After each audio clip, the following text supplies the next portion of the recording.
இனிய காலை வணக்கம் சொந்தங்களே. இன்றைக்கி ஈஸியாக ருசியான பூரிக்கு ஒரு குருமா செய்யலாம். எப்படின்னு பார்க்கலாம் வாங்க.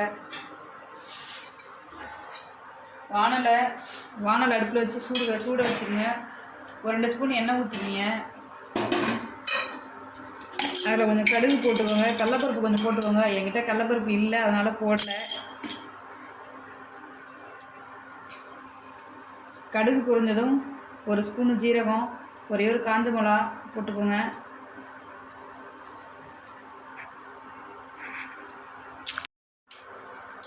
ஒரு ஸ்பூன் ஜீரகம், ஒரே ஒரு காஞ்ச மிளகா சின்னதாக,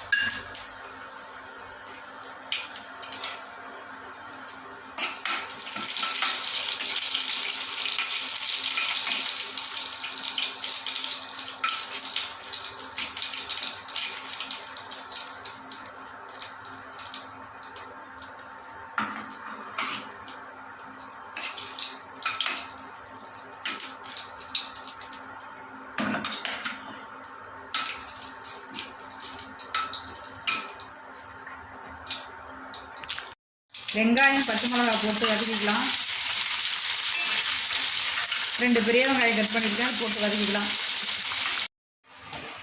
இந்த ஸ்டேஜில் போதுங்க, இந்த அளவுக்கு போதும். வெங்காயம் வந்து இது கொஞ்சம் மஞ்சத்தூள் சேர்த்துங்க.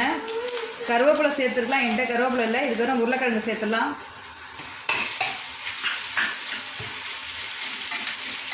உருளைக்கிழங்கு சேர்த்துட்டு தேவையான அளவுக்கு தண்ணி ஊற்றிக்கிங்க. உப்பு போட்டுக்கோங்க.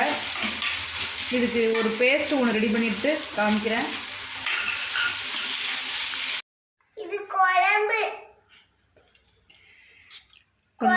கொஞ்சம் பொட்டுக்கல்லையும் சோம்பும் போட்டு இந்த மாதிரி அரைச்சிக்கோங்க. அதுக்கப்புறம் இதில் தண்ணி ஊற்றி அதை பேஸ்ட்டாக அரைச்சிக்கோங்க. குருமா நல்லா கொதிச்சிருச்சு பாருங்கள்.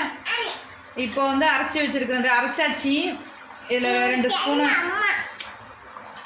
பொட்டுக்கல்லையும் சோம்பும் அரைச்சி வச்சுருக்கேன். அதை ஊற்றிட்டு ஒரு 5 நிமிஷம் கொதிச்சா போதும்.